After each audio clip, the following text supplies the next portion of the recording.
యేసుక్రీస్తు వారు అంటున్నారండి, నేను లోకమునకు వెలుగై ఉన్నారు.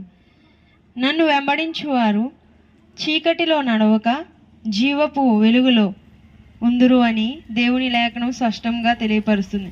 గనుక మనందరమును ప్రభు అయిన యేసుక్రీస్తు వారి యందు విశ్వాసం ఉంచి మన యొక్క దుర్నీతినంతని విడిపించు వాడని ఎరిగి ఆయనకు హృదయమునిచ్చిన ఎడల, వెలుగైన దేవుని యొద్దకు చేరిన ఎడల మన జీవము దేవునితో సదాకాలం ఉండునండి.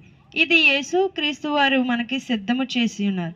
పరలోక రాజ్యమునకు వారసులవడానికే మనము పిలువబడిన వారమండి. పరిశుద్ధులవుటకే దేవుడు మనల్ని నియమించి ఉన్నారు. అదే దేవుని చిత్తమైనది.